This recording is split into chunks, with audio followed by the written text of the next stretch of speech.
Hello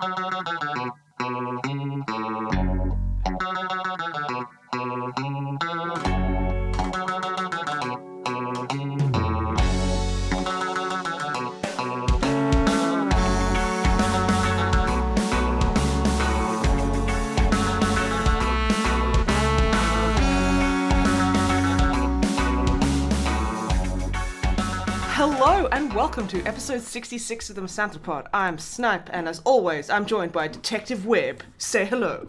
Hello. I'm also joined by Chief Inspector Drummer Matt. Say hello.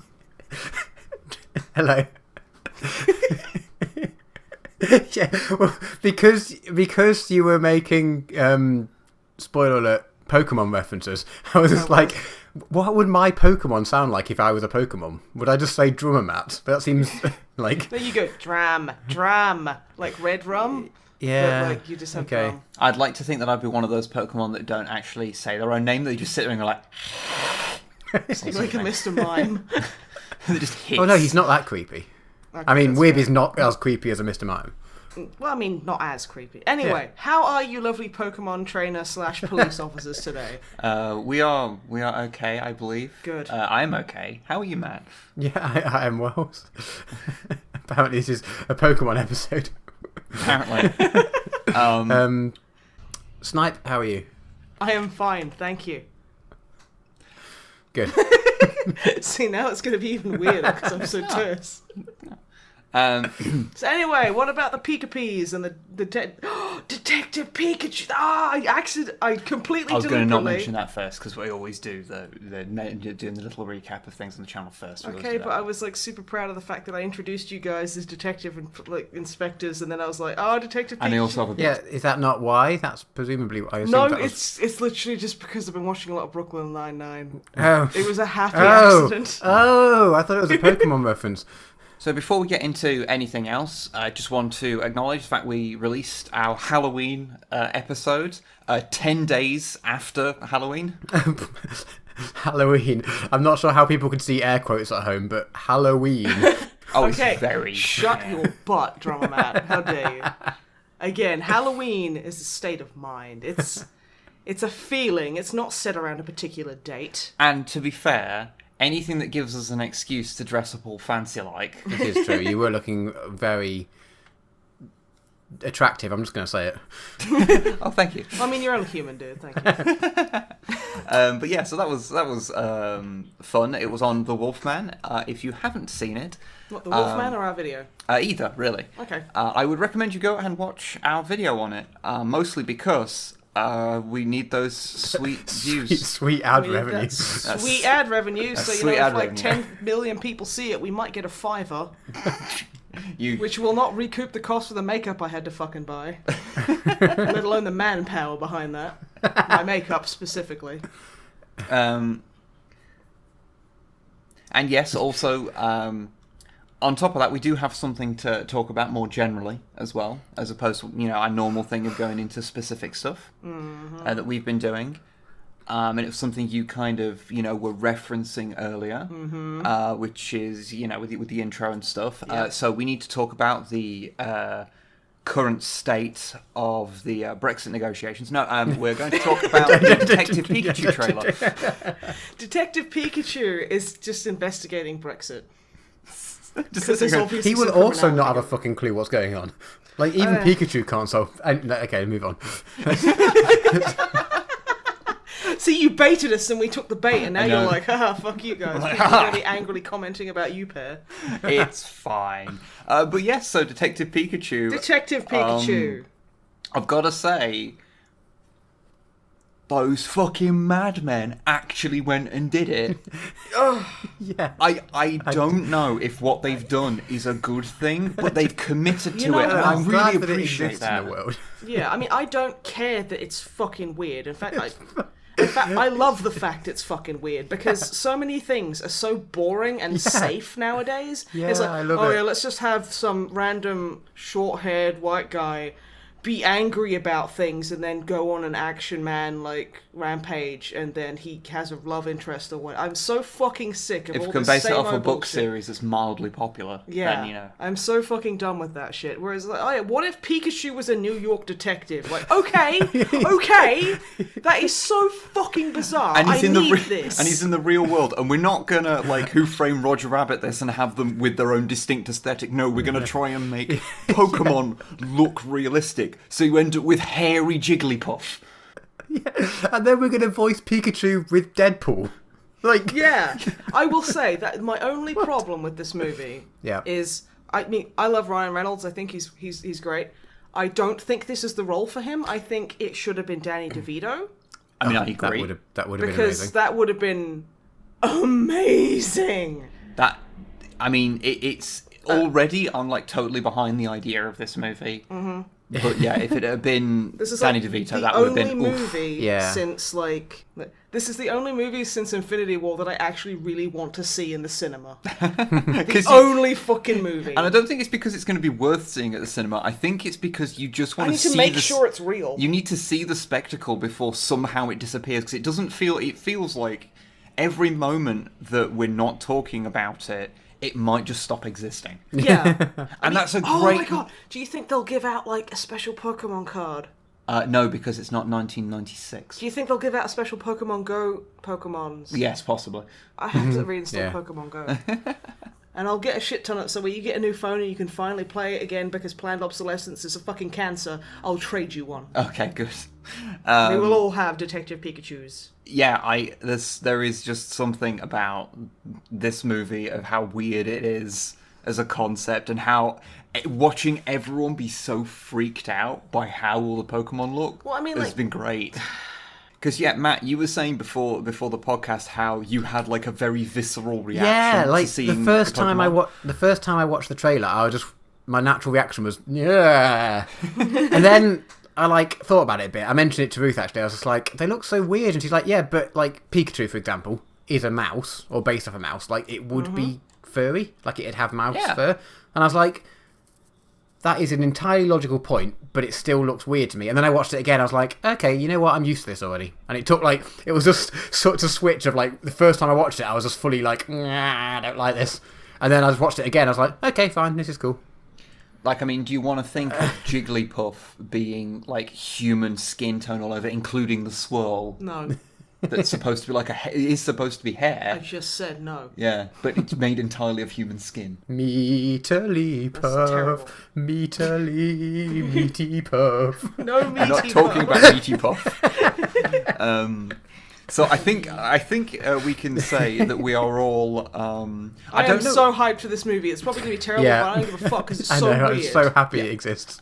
It's not because it's not like cautiously optimistic. It's more fascinated and need to have it in our life. Yeah, like even if it's shit, I'm so glad that something this weird's been funded. Exactly. You know, because it's like I think it's like a good thing because ultimately it's got everyone talking, so it works out well for them. Well, you know? I mean, Yeah. the Toy Story 4 trailer came out and no one gives a fuck. Yeah, no one cares. No one cares. To the point where, like, apparently they re-uploaded their trailer and added the word reaction in all capitals at the end, and still nobody gives a fuck. I think I've seen one still shot from that, and that was merely someone demonstrating that no one gives a fuck. I See, haven't cared enough to go and watch it. No, it's like Toy Story 3, and like the ending to that was so conclusive and satisfying.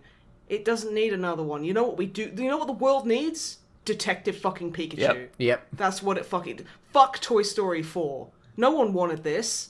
Detective Pikachu... I don't think anyone wanted that either, but now I do. Detective Pikachu isn't the hero we deserve, but it is the hero we need. We needed Detective Pikachu. Yeah. Even No if the one majority of us are deserves terrified Detective by it. Pikachu. Yeah, we don't. This Earth is not that pure. No. We don't deserve any new content. We just deserve remakes of everything all the time. Yeah. So everything gets steadily worse and we start being desensitized to it, and then we all start realizing that capitalism is destroying everything by commodifying everything we hold dear. I mean, yeah. But we need Detective Pikachu. Okay? Genuinely. Yeah, no, I agree. I next honestly, one I could be don't like- know... Oh, go on, sorry. No, carry on. I don't know how I feel about Ryan Reynolds in it, though. Yeah, because Danny DeVito would have been so much better. Yeah, but like, I mean, I don't know they're if both woke daddies, and I love them both dearly. yeah, I'm just a bit worried that we're gonna get like too much Ryan Reynolds and he's gonna burn out on me. And I don't want that to happen. You see, it helps if you only ever watch like 3 new movies a year. So then it's basically impossible to get burnt out on one actor. Yeah, but like I just watching the Deadpool sequel, I almost got burnt out on him, and that's just watching one sequel to one film. Yeah. I've still not got around to watching Deadpool 2. So. Oh, it's fine. Like if it was made, if that was the first Deadpool and the first Deadpool didn't exist, it'd be amazing. But because it comes after the first one, it's kind of just does that, but a bit it's like less the Portal original. 2. Yeah, like it's fine. It's entertaining, but yeah, I hope there's not a third. And I'm kind of in my head. This is kind of, and I'm also therefore going to be disappointed because Pikachu isn't going to be like swearing all the time, presumably. I mean, someone will like take the audio from Deadpool and just put it over. Yeah, to be fair, I've already seen a recut version of the Detective Pikachu trailer where it's Danny DeVito from Always Sunny. Like just running around screaming Romham and stuff. But do you know when it's out? Did it say? I don't know, but I need it now. It's next year sometime, I think. Okay. So, Detective Pikachu. Yeah. Big thumbs up from all of us, I guess. Yeah, definitely. Real confusing. I don't know why I need this, but this is something I desperately need. Thumbs up. Well, so it's not a thumbs up per se, it's a thumbs up? Mine's a thumbs up, which is like 3 exclamation marks interspersed with like 2 like double question marks, and then maybe a full stop at the end. A good use for an interrobang if you had one. I would use it, but then I feel that would give too much legitimacy to my my sentence. Oh, okay. You know, so it's still pretty out there. And Yeah. like I feel an interrobang would bring too much formality to my sentence. Okay, Yeah. that's fine. We also did something else that's sort of a bit of a joint thing, which is not as bad as it That sounds. sounds ominous. We played Betrayal at Baldur's Gate. Ah, yes, The I saw sexy the pictures version. he put up. Yes. It looks amazing. I've heard of it, but I've never actually played it. It's really interesting. It takes kind of like the base mechanics that you get the haunting at House on the Hill. That's not what it's called. The haunting of House on the Hill. It's Okay. It's Betrayal Amityville Horror. at The House betrayal on the at Hill. the house on the hill. It's a stupid name for twats, and I hate it. They could have called it anything else. They could have called it fucking Dildo Bob, and it would have made more fucking sense. Okay, just to make get this section a little bit in order. If you're not aware, Betrayal at Baldur's Gate is a D&D themed spin-off of Betrayal at House on the Hill. I think It's a dumb name. there's a the in there that I always forget where it's supposed to go because there's one missing and I can never remember where it's missing from. But anyway, yeah, it's a D&D themed version of that. So you put down tiles and explore an area which in the original game is a big haunted house. In Betrayal at Baldur's Gate, it is like a city, so you go from inside to outside. Yeah. Depending on the colour of the doors you're going through, and then can go into the catacombs underneath the city and explore the dungeon, I guess, of the Dungeons and the Dragons. That sounds amazing. There's no gate though. There is. I could not find Baldur's Gate. No, there's I no could not. gate in there. Okay. Yeah, Is it's the game's named it after. like horror themed still? Well, I mean, I would A say little. that some of the events and stuff, they're kind of spoopy leaning. Okay. Yeah, they're not. It's nowhere near as bad. But then, There's as like that with huge bug dropped on you and started squirming all over you. started burrowing into my flesh, yeah. Yeah. Oh, And then I had a hand. And then I saw a half-eaten like rat like infested corpse that was me. So yeah, I guess it is horror maybe. Yeah, Okay. it's nowhere near as explicitly horror. Yeah, okay. And like the two, because we played 2 games, but the 2 betrayals that we had. The first one was pretty good. One of them didn't actually have a traitor at all. It that's was cool. just a dragon attacked, and we had to nice. take it down by finding ballistas. I was really heroic and sacrificed my life so that everyone else could live, because I'm really amazing. And then And you were we role didn't. playing as Nathan? Okay, no, I was playing as Leah Fane, which is a drow warlock. Which she's a drow and a warlock, so really she should have just been like, "See you later, losers." But whatever. I was actually playing as a dwarf barbarian, so Yeah, we were straight up referring to him as Johnny. yeah. He had a little wolf like on his armor as well. Yeah, they have little models as well. Although the models aren't Not great. So all of them, they have like printed eyes, like transfers. Not a single one of them was in the right place. No. Most of them were on the eyebrows. Yeah. Some of them were like, there was the wizard who was significantly below, which just looked hilarious. Yeah, Unity was playing the halfling for the first game, who had her eyes were printed just above her eyebrows, Yeah. and she was holding a dildo. Yeah, we don't know what it is. We literally, like, the guy, like, one of the guys that works at the game store comes over and he's like, how is it? And we're like, okay, but could you tell us, what do you think that is? And he picks up the model, he looks at us, and he kind of looks over at his glasses at us, like, you want me to say it? And then we were talking about, like, what else could it be? I legitimately don't know what it... Because it can't be a dagger, because it's too much of a dildo. chode. Yeah, and then, like, fucking the guy at the game store brings over this huge, like, carved wooden cock. That's a bottle opener. That's a bottle opener. Yeah. And he's like, it could be one of these. And we're like, yeah, that's what we were fucking thinking.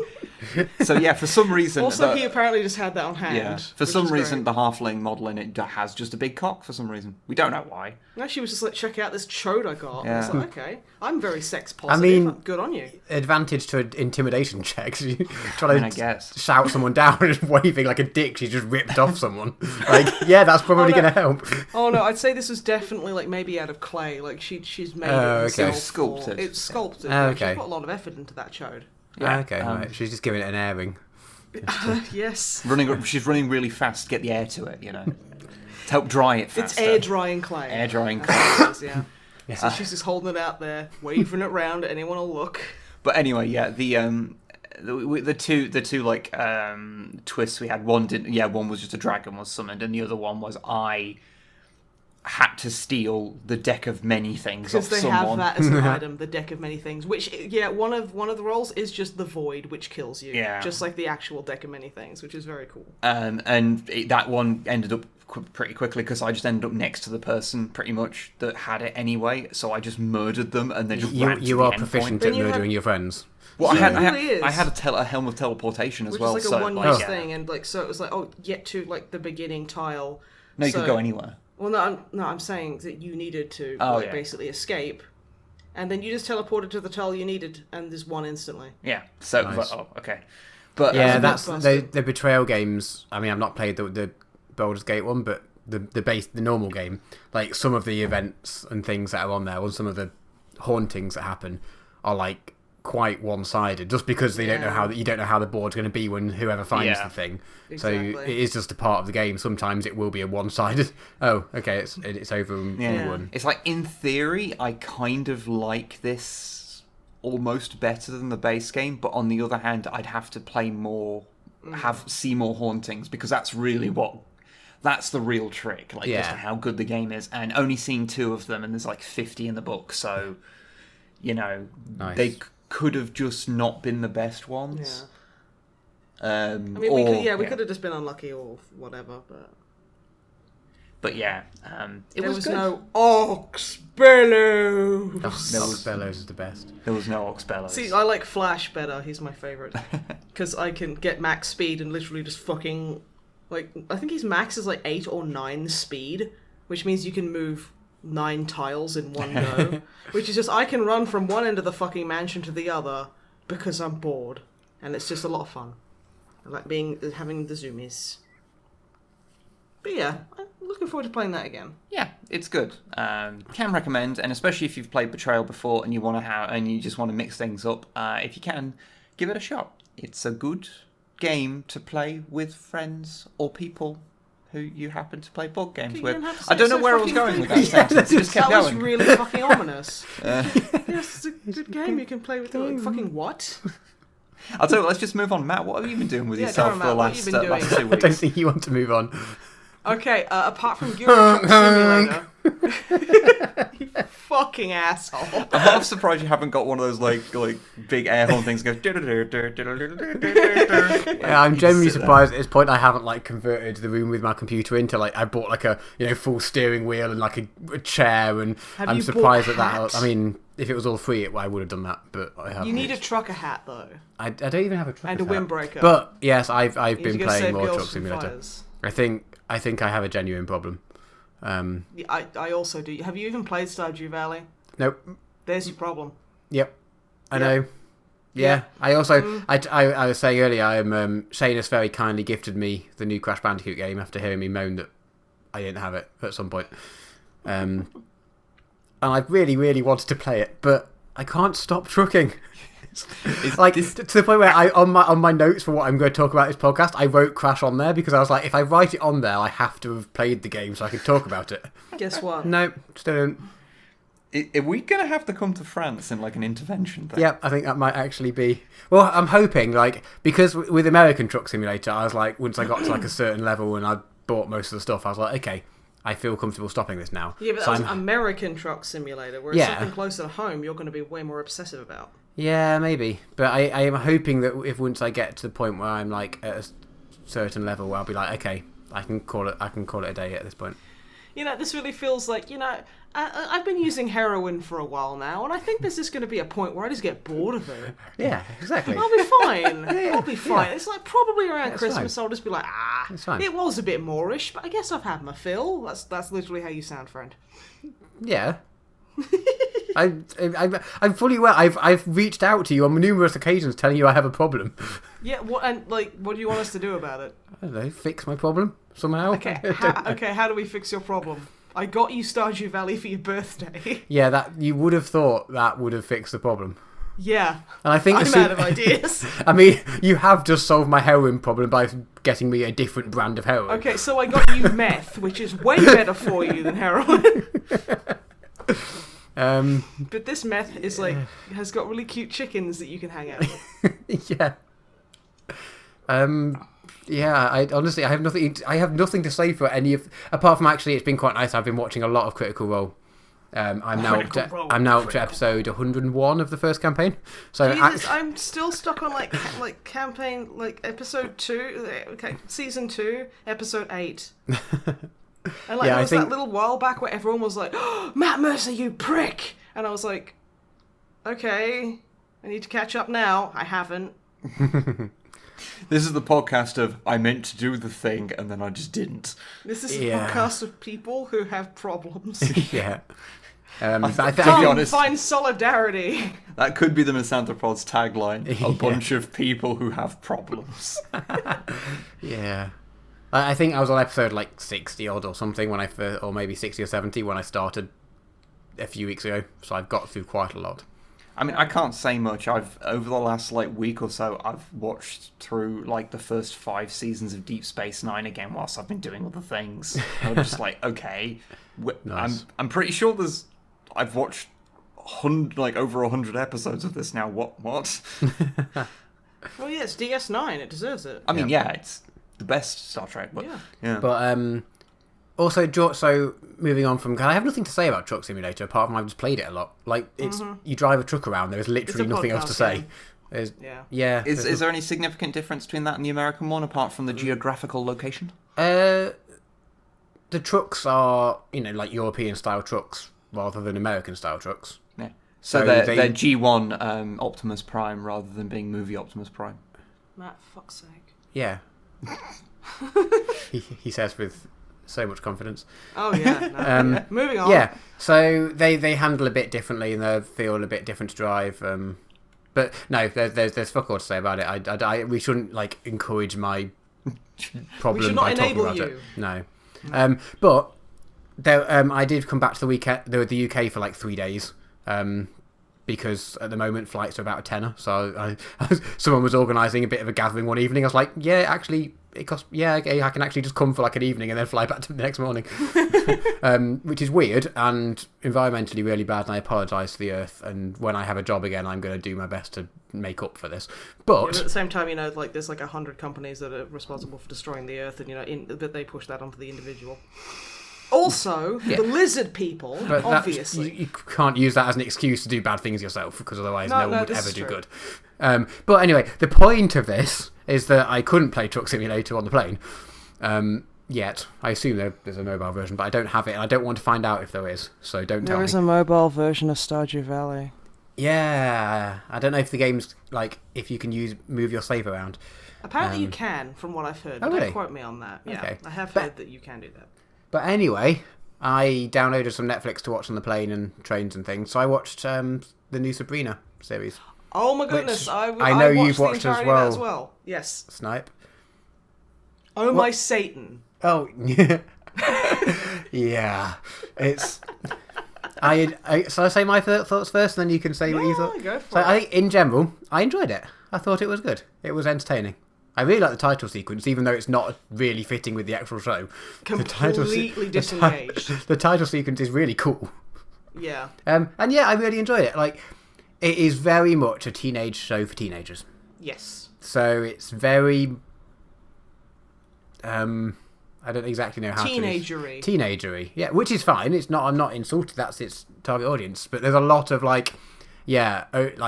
because obviously they're witches and there's like the devil's involved and it's dark stuff instead of God stuff.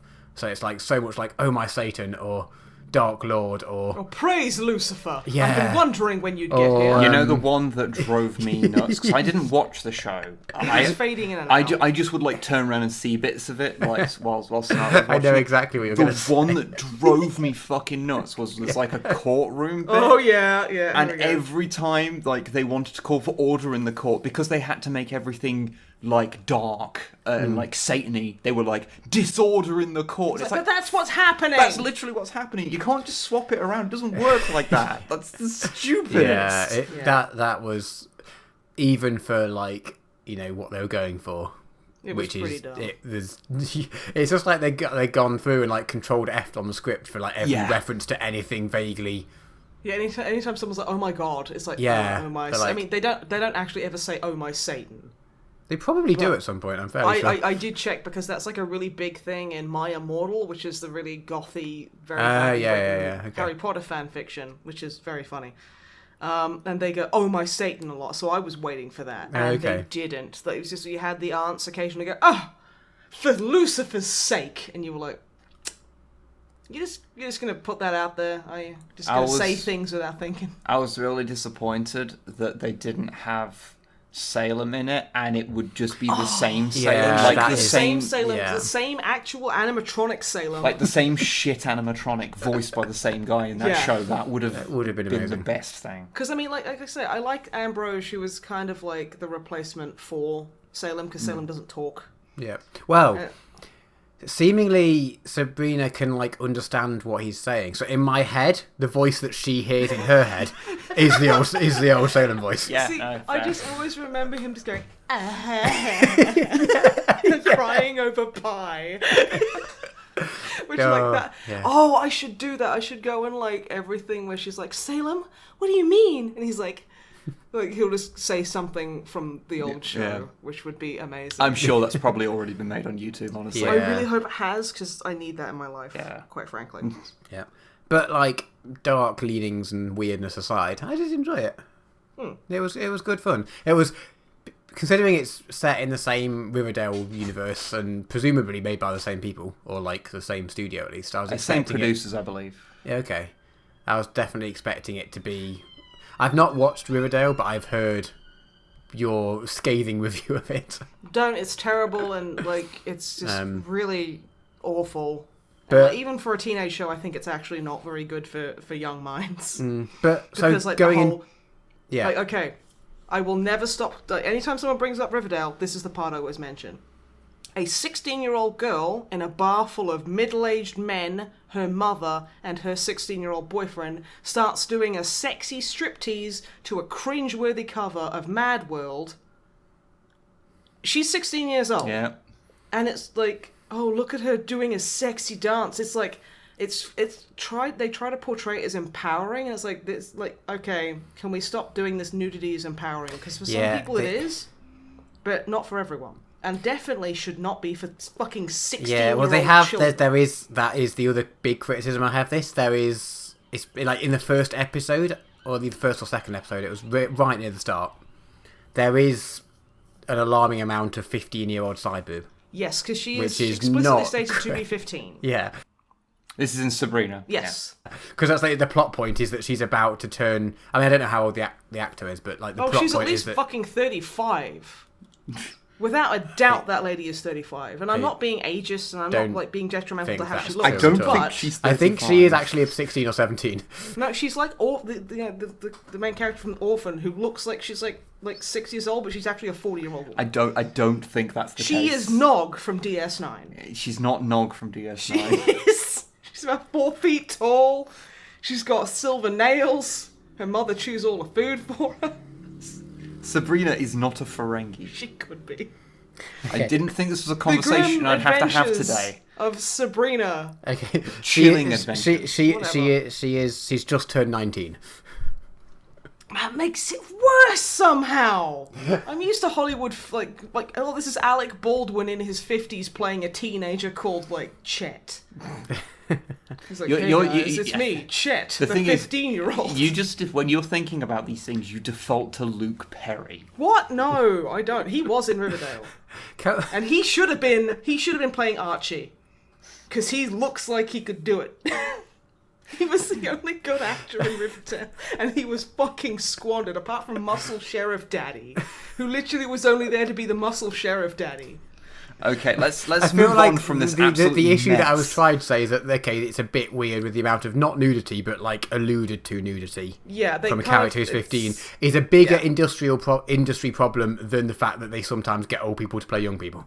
Okay, fine. Pick up my perfectly formatted point with your genuinely, seriously concerning good point, you dick. But yeah, no, that did make me uncomfortable, because there's a scene where she gets out of the bath and is just fucking about in the woods, and you're like, it's a bit, she's literally stated to not be 16 yet. Yeah. And even if she was 16, it would still be super creepy. Yeah. So yeah, but I mean that only happened I think once. Yeah, it got better for that. A few times. I mean, it says quite a lot for it that during my travels I watched the first 7 or 8 episodes, and then when I got home I was like, okay, I can pause Truck Simulator to watch these last 3 episodes. Anything that causes you to pause high praise. Dang. My last thing I've got to talk about is more high praise, in that we went to see the new Harry Potter, well, not Harry Potter film. Fantastic Beasts. The Not Potter. Harry Potter. Which, just so I can show off, we saw it on Tuesday, which is... It'll be out by the time this podcast is released, but as of recording the podcast, I don't think it's out in the UK. Things come out in France usually a day or 2 before the UK for some reason, quite often. Either that or 3 months later. There's no middle ground. But we somehow accidentally managed to see a pre-screening on Tuesday, which was quite cool. Yeah. Happy accidents. Yeah, completely accidental, but it's good. I know you two don't give any kind of shit, no. But that's because you're kind of inherently wrong. So, I mean, I don't hate Harry Potter. I'm just kind of indifferent to it. Yeah, same. I just don't really care. Yeah, inherently wrong. The only reason I'm okay with Harry Potter existing in this world is because it was a vessel for my immortal. Yeah, that's it. Start writing me an angry comment. I want to read them. They sustain me. Also, I think that Harry and... What the fuck is... Ginny is a bad pairing, and Harry and Hermione should be together. Yeah, but that's every Hollywood film. A Hollywood film? Hollywood film. Did I say Hollywood? Every Hollywood. It's the magic version of Hollywood, and you don't know any better. Okay, please, for the love of God, talk about the movie. Just get away from this. This is poison to listen to. How do you think I feel saying it? Pretty good, actually. So, drama, did the movie have wizards and spells and Horcruxes in it? It had 2. Well, no, it had all 3 of those. Yeah, no, it had all 3 of those. It actually had Horcruxes in it. Okay. Yeah. Did it have Voldemort's serum? I think, did it? Well, maybe it didn't. No. But it was very good. It has the advantage of, A, not having child actors in it, which kind of... yeah. They didn't, when they made the original Harry Potter films, they didn't go the Stranger Things route of trying to find child actors who were good. They found child actors who were friends of the director or something. So, I mean, to be fair, that is kind of the industry norm of let's just find children who aren't good.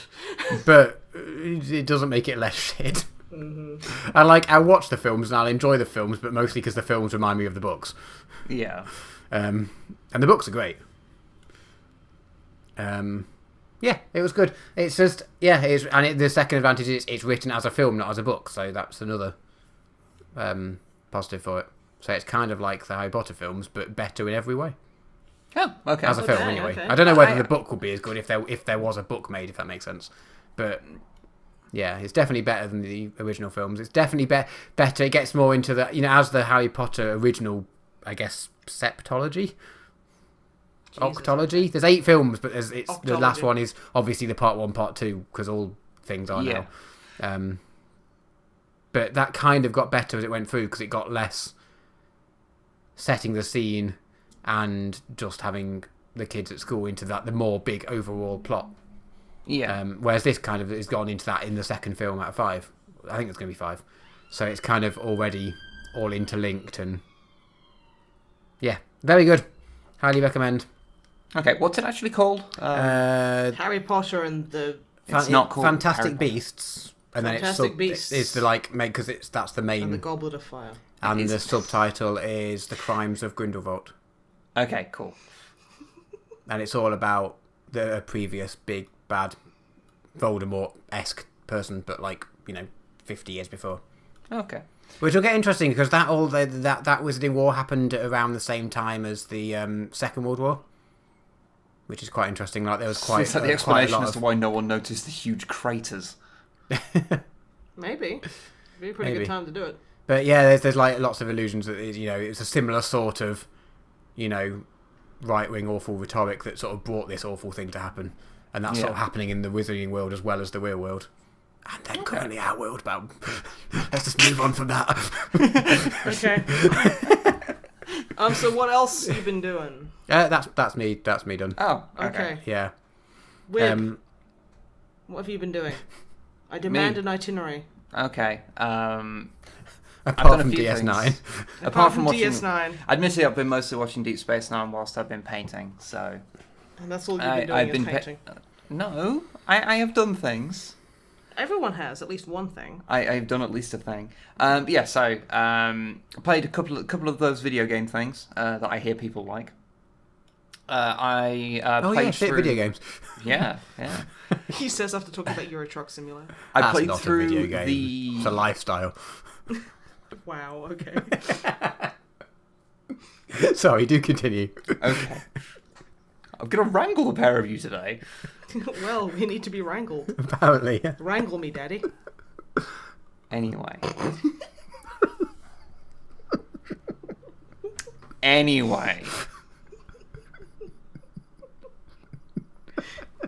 I'm so sorry. Okay, I'm good. Okay. So it doesn't matter if Matt's not finished laughing, because that could just be cut out, but... So I played through the Deltarune Undertale 2 demo sort of thing. Is it Undertale 2? Kinda, but not really. What is this? God, it's a while ago now. I just only got around to actually finishing it off earlier today, actually. But Toby Fox put up a thing basically saying, in 24 hours, come check this thing out and keep an eye open. And then a day later, there was Deltarune.com or something, I think it was called. And you went there, and then it was, take this short survey. And help out with a future release, and you boot it up, and it's like a little survey thing. You make a little character for it and describe things about that character, and then a game starts, and it's basically a kind of soft sequel to Undertale, but it's like the first chapter of that, and so it's sort of a demo, but it's a demo that is a narrative that lasts for 3 hours. That's a pretty impressive demo. Yeah, as far as demos go, that's good. Pretty fucking impressive. Yeah. From what I've read about what Toby Fox has said about it, it's not strictly speaking a sequel to Undertale, though it contains some of the same characters. The way he's written it in... Sorry? No, carry on. I'll ask in a sec. It's okay. The way he's written it, he wrote his comments about it, implies that though some characters do show up that are from the first game, this is not like set in the world of the first one, so they're just sort of characters appearing so it's kind of like again. an AU kind of thing. Yeah, I guess it's just another universe that happens to also contain these characters. Yeah. Plays a lot like the original game, except that your party, you actually have a party now, so you can have up to like 3 people in it. So the combat obviously has changed to deal with that, so like the view is more Final Fantasy than Earthbound, for how the combat looks when you're actually playing it. But yeah, it's quite good. I've heard some very good things. A lot of people have been enjoying that. It's same kind of tone as Undertale, more kind of thing. That kind of sweet earnestness about it, with a slightly twisted, like an odd sense of humour. It's a bit strange. Are you okay? You just have a big grin on your face. Yeah, you're like, that's a very sweet, and I wanted to go, Caroline. Ba, ba, ba. Well, yes. Okay, I'm done now. Okay. Thank you. But yeah, it's pretty good. It's pretty good. I'm very interested to see how the full thing will come out. Because basically stated that this is a game that he's making now. No promises as to when it's going to come out. Like literally, it could come out in 2 years' time, or it could come out in like 5 years' time. Just to clarify, this is the guy who made Undertale. Yes. Okay. Did he make Undertale by himself? No. Okay. But he made a lot team. of it by himself. Okay. He did a lot of the stuff himself, but he did have help with extra artists and stuff with the original Undertale. The original demo was made pretty much by him on his own for the original Undertale, as far as I'm aware. Deltarune was mostly him, with some help from a few other artists for character designs and some of the sprite art. So, like, Temmie did a lot of stuff again. But yeah, he is actually seemingly putting together a proper team to make this second one, so... and explicitly, it's not called like Undertale 2, it is called Deltarune, so... Okay. Or at least it is currently. It's like Delta Force, but, It's absolutely not like Delta Force, it is. no. It's a lot like Delta Force. It's not. Its subtitle is Deltarune, Land Warrior. But yeah, as far as I'm aware, you can still go and download it, so if you're interested, go check it out. Yeah, it's like a 3-hour sort of thing, so... To be fair, that's really impressive, because some people put out games that are shorter than that, and charge money for that. Yeah, it's completely free, so, yeah. He said, no idea how big the full one's going to be. But considering this was just chapter 1 of it, effectively, and that was 3 hours, and I think Undertale was about, like, to play it from start to finish, was about 8 hours or something. Mm-hmm. I think it was like a kind of... What I consider that to be like standard video game length. That's like the default length I think of when I think of how long a game is. I get you. Even though I know so many things break from it, it's really impossible to say. But for a narrative game, that's sort of like a fairly average kind of length. So good. Can recommend. Give it a shot. And if you haven't really seen much of it, like, 'cause I don't really want to spoil anything, because a lot of the thing in those games is the writing, and the jokes and things, and what lands. My and what favourite part, I'm not going to spoil it, is you come across a merchant. That merchant is my favourite thing. So apart from Deltarune, I also have been trying desperately to play through Call of Cthulhu. Yes, the new Call of Cthulhu's. Which is, if for those not aware, is based on the tabletop RPG of the same name. It's actually strangely, because I always think there is another video game just called Call of Cthulhu, but as far as I'm aware, every other one that is called Call of Cthulhu has a subtitle, so it's like Dark Corners of the Earth, or there's a couple of like isometric ones, and then there's like the Shadow of the Comet, and there's another one which is like old point-and-click adventures. This is the only one that's just called Call of Cthulhu. And overall, I do like the game. It's really janky, like thorough jank. There's the mundane stuff, like the subtitles are frequently subtly wrong. Oh, good. Not like majorly wrong, but like every now and again, like obviously when they were performing it, they said it slightly differently, and then they used that take, but they never changed the subtitles from the original script or something. So that there's a few bits of those, or there's a few spelling errors in the subtitles I've noticed, things like that. Like, but then there's also like the animations are pretty pretty bad sometimes. Like, when they're talking, people gesticulate really weirdly. Which is actually, I would say, a thing that you see in a lot of more amateur animators. That, like, if someone's talking, they have to be constantly moving their arms or gesturing. Well, I think... otherwise, because it's a Power Ranger kind of thing. Yeah, well, I think it's because it's not, like, a AAA sort of thing. It's, like, you know, a much smaller publisher and dev. Not, like, super small, because it's Focus. No, it's still yeah. quite big. It's big. I'd say bigger than indie, smaller than AAA. So maybe AA. Yeah, I'm not sure what you call it. It's obviously got a bit of money behind it, but it's nowhere in the realm of AAA in terms of money behind it. But I mean, when it's not, when you're like not noticing that, like the actual look of the thing looks quite good, and it does kind of nail the tone pretty well of the kind of Lovecraftian vibe, which is quite good. But, and here there is a really big but. Hi. Like a Dagon-sized butt. Eat me. Thick. Which is that the game has stealth. And it's not a primarily stealth-based game. And I maintain that no video game that does not base like the core gameplay around stealth, that just shouldn't have stealth sections because they're always bad. David Cage, we are looking explicitly at you. I mean, you know what? There are some exceptions. Some games can do stealth sections and be fine, but for the most part, not many of them can. They're just kind of bad, and bad stealth is particularly bad. And there's like a bit in an asylum that I've done where basically every person in there that you were against, you had to literally be like under their nose for them to notice you. So it was bad stealth, but it was like bad stealth you could just kind of get through. Bad stealth that is kind of the airs on the side of the player, I think, is if you're going to put a stealth game into a stealth section into a game that is not, that really doesn't have an engine for it, then just make it a little easier. Yeah, unfortunately... Just make it super easy because, you know what? Don't put it in. Yeah, the problem is that the next part is like a stealth boss fight in a very small area, and it's bullshit, and I hate it. That's literally what you've been stuck at, huh? I know that I can do it, but I have such a visceral hatred towards this, and I know I might talk... I talk quite negatively about stuff a lot of the time, but it's very rare I actually genuinely, really hate a bit in a game.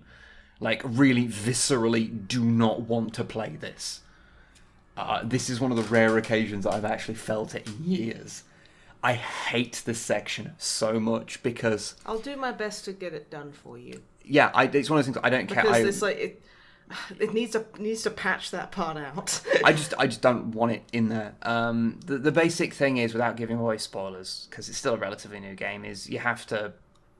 A creature is stalking you, and you have to go and get something in this relatively small area, and then use it on another part. But it's so inconsistent with how it spots you. Like, I've hidden in the same place twice, and had a different response each time. And once it starts chasing after you, you can't really get away from it. And if there's like closets that you can hide in, but even if it can't see you, it can't see you when you hide in there. I've had it like not having spot me beforehand, but just being close enough like geographically to me, even though it was out of line of sight, to be able to just come up to me and just rip me out of it, like just insta kill me. And it's just one of those things where I'm just sitting there going, this is so bad. This is so painful to do. I hate this. If they just make it... Now, if I were to do that, because I'm the best at everything and I never make any mistakes, so they should listen to me, I would... If it absolutely had to be in the game, I would be like, okay, it's on a set path. It is on a set circle path. Standard stealth game. Well, it is kind of on one, but it gets moved by what you do. It's on a standard circle path. And I would give it a very narrow cone of vision. Very narrow. And I would make it deaf. So it can't hear if you're like running around behind it. Which some people might say is too easy. I would say you haven't played this part. I mean, it does seem to have... because I think it's supposed to be blind. So how the fuck can it just see you through doors anyway, then? But so I don't know if it because it's not hearing you, because I've had it spot me when I've been stand still, so I guess it's supposed to just be able to sense you. Well, that's really helpful in a stealth game kind of... That's the problem. I think stealth games work, when it's a very defined thing. Like, what is required of you to trigger an enemy to come after you. And so whilst it is on, like, a proper circuit, you can predictably know where it's going to go.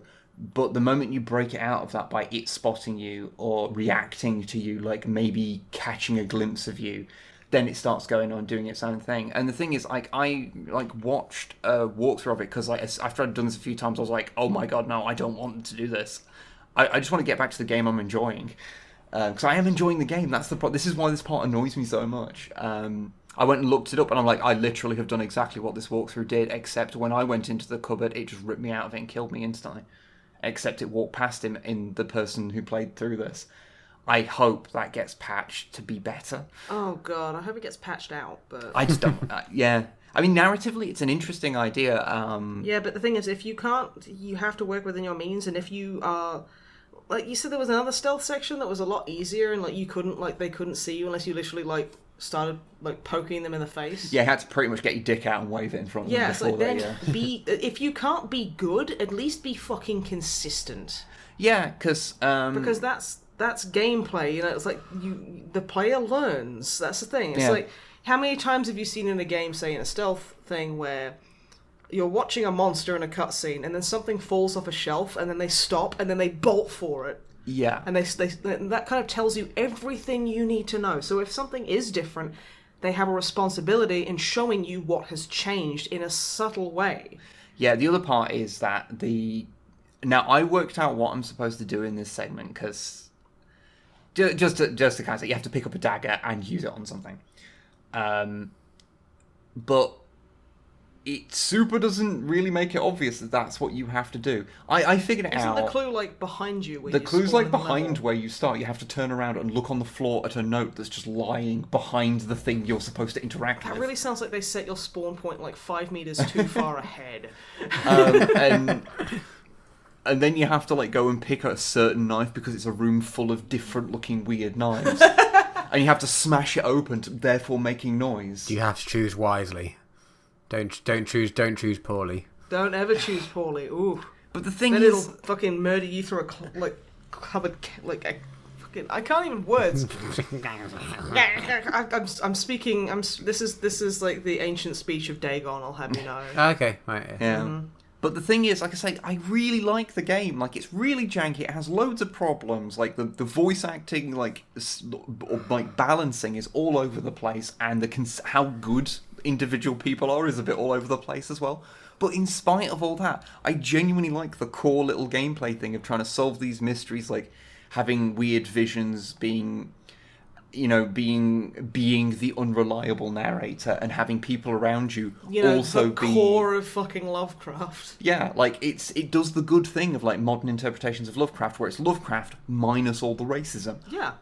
That's good. It's the ultimate good Lovecraft part. Yeah, I do like it, but yeah, just that the stealth parts are just kind of shit. And this last boss fight, quote unquote, that I've encountered is just so bad. I don't want to play the game because I don't want to have to do that section. Yeah.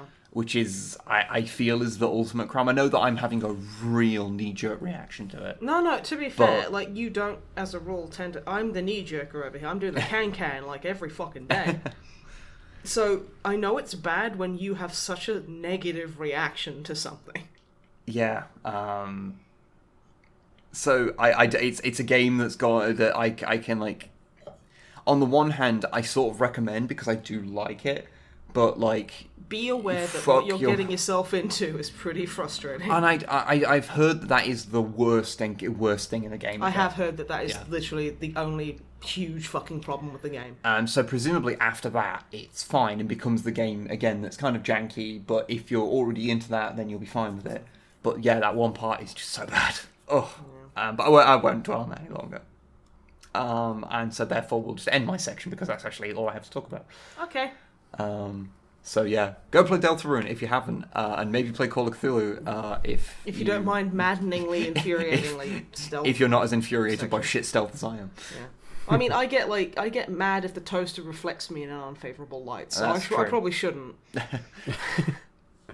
So we just don't have a toaster. We don't have that toaster, that famous toaster problem. Oh, yeah, it's a very common issue. You just walk in Look, there and I'm you're just going to be honest. Here. I'm just going to be honest. I'm not prepared to have the toaster discourse appear in our comments section. Yeah, okay, you know what? People get really fucking spicy about They get very spicy about it. They stop being able to talk rationally. They do. It's terrible. Some people, like, it's just a preference. Anyway, I've literally just been playing Stardew Valley. Yep, that's the thing, isn't it? That's what I've been doing. I've been playing Stardew Valley, and it's really good. I restored the community centre. I married Shane. Is he your chicken husband? He is officially my chicken husband now. Nice. Okay, so like, there's this adorable fucking thing that I didn't know was a thing, and I think it's the cutest thing in the world. So when you get married to somebody, you can, at any point when they're in the farmhouse just hanging out, you can go up to them and give them a kiss. No. Oh. And like, you kind of like, you hold hands and give each other a bit of a peck, and I'm like, oh. I bet he likes that. Oh, he likes it when I peck him. You got to throw seed on the ground first. Yeah. No, he'll lie there, like, in his pants, just covered in birdseed, and I'll just come in and be like, brr. And just start pecking him. Okay, you gotta stop talking now. Okay, but it's really sexy. Oh, that's why you're having to sit on your hands. Hey, Drummer Matt, it's just too sexy. You are wearing a full-body chicken costume as well, not like a sexy not chicken a sexy costume. one, like one of those really weird knockoff ones where like the head is kind of like drooped to the left and like your face comes out the mouth. It's just not good, but you know, I mean, Shane likes it. It's what he's into. That's what he's into. Yeah, easy. But that's if you keep right clicking, I guess. But yeah, so I thought that was really fucking sweet. Yeah, honestly. And like, they'll occasionally cook food for you as well. Like, he keeps handing me pizzas and going, "I microwaved this. I thought you might like it. Also, sorry if it's squishy." And I'm like, oh. And then he'll say... I'm not sure. Microwaving pizzas for you is kind of an insult. Why would you microwave them? Well, we have a stove there, but I think he's just kind of like, you know, the whole like mental illness, so I think that's just a bit too much effort for him. Okay, fair So enough. he kind of just whacks it in the microwave, and he's like, because he gave me some scrambled eggs the other day that he'd made in the microwave, and I was like, I mean, you can, Shane. Can you make scrambled eggs? Yeah, you can, but they suck. Yeah. I always take the food he gives me into the mines. So, like, when I get, like... Want to leave them there? No. So when I get bitten by bats or whatever, I'll just cram, like, a bunch of microwave pizza in my face, and I'm like, that's nice. See, what's healing me isn't the fact that this food is here, because it's terrible. It's the fact that, you know, someone out there cares and doesn't want me to die in the mines. It's nice. Also, then I go and kill a bunch of, like, weird masked people. So, Shane's awful microwaved pizza is to Stardew Valley what Talus's awful cheese sandwiches are to our D&D party. Exactly. Nice. Without a doubt. So, I mean, I hate them, but it's just nice somebody's making me food. Yeah. But yeah, no, the community centre, so Jojo Mart shut down. Not really a spoiler, that's just what happens. It was pretty good. I also incited a fist fight, which was really funny. Yeah, so I'm still enjoying that. I've still got a bunch of stuff to do. It's okay, because the people fist fighting, one of them was a good guy, one of them was like the ultimate evil, so it's fine. Okay. Doesn't make it weird. The ultimate evil exists in Stardew Valley. Yeah, and it's basically Amazon. I'm not even joking. Start a fist fight with Jeff Bezos. Yeah. Pay your taxes, you fuck, and then you just beat the shit out of him. To be honest, if there's one person just kind of deserve a smack in the mouth. Yeah. Anyway, yeah, no, it's really great. Been enjoying that. I got myself a horsey. You did, yes. He's a good horsey. I like him. Can you ride the horses? Yeah, you can ride the horse around. Yes. You can give them a name. So my horsey's name is Silas, because he's a good boy. And like, you can go to the desert on the bus, and like, if you hop off the horse and then hop on the bus and then you come back, it goes, "Your loyal horse has been waiting for you," or "Silas has been wondering where you've been." And I'm like, oh, good boy. Good horse. Good horse. Good boy. Good horse. Good horse. But yeah, no, that's been going well. Apart from that, I've been watching. I watched Sabrina. Yeah. Nice. I've already really spoken about What else have I been up to? Oh, okay. So, I've been watching a bunch of spoopy stuff. Because, it's the month of Halloween, so... I mean, it was. No, it still is. Every month is Halloween if you're a goth like what I am, she says, wearing miffy pyjamas. I say you're not even a goth. I'm a bit of a goth. I don't know, you're more of a grunge kid with an affinity for black. Okay, but that's, way harder to say. You get me? You've not once tried to sack Rome. Okay, I did once... And it was big and scary, and I realised it was really difficult to do that, so I just kind of gave up and went for a subway, alright? Like a mall goth. I don't bring up your failings, okay? I try. And one day, when I get my confidence back, I'll go try again. What else have you been watching? I watched a bit of Haunted, which is on Netflix, which I thought was like a bunch of short stories, which essentially it kind of is. And honestly, it made me really angry. So... Haunted is basically where they sit somebody down in a room with their family, and this person will tell their family about a spooky thing that happened to them. Except for the fact the first, few episodes are, taking people who have suffered severe childhood trauma, and then basically just turning it into a ghost story. In the way that, there was... The first episode is a guy who, when he was, 6... Is it just to ask quickly? Is it so? It's real people, or is it it's a TV show? Yes, it's supposed to be like a reality show. Oh, it's okay. Right. And what they do is, the whole kind of reconstructions. Yeah. They do that as if it's a really cheap piece of shit horror movie, which is actually, I think, really quite offensive to the people who are telling their stories. So first one, there's this guy was when I was 5 or 6, we lived in a motel. I think he had an abusive dad or something. He had a really abusive alcoholic dad and an enabler mother who were just not good people. And they were in a restaurant, and one of his early memories is in this hotel restaurant, this guy basically comes in completely naked, covered in blood with an axe, screaming, trying to get into the restaurant. Because he just hacked up his wife or something, and he's just gone fucking nuts. And he was just I remember nearly being crushed with all the adults trying to push the door shut so he couldn't get in. So anyway, this ghost has been haunting me, and I'm wait, no, stop. This is a severe piece of psychological trauma. Not, the fact that this guy at the time was a young child, notwithstanding, that is a severe problem that can cause PTSD is not something to be fucking laughed at. That is a very serious problem. It does sound like it is commodifying people's trauma for cheap, spooky thrills. That's exactly what it is doing.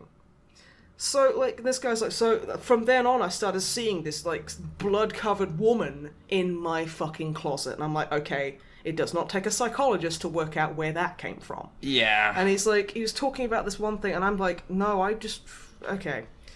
So he's talking about how when he was 17, he was in the bath, and it just suddenly became blood, and he jumped out and started screaming, and his mother came in and refused to say a word, but were just cleaning him up.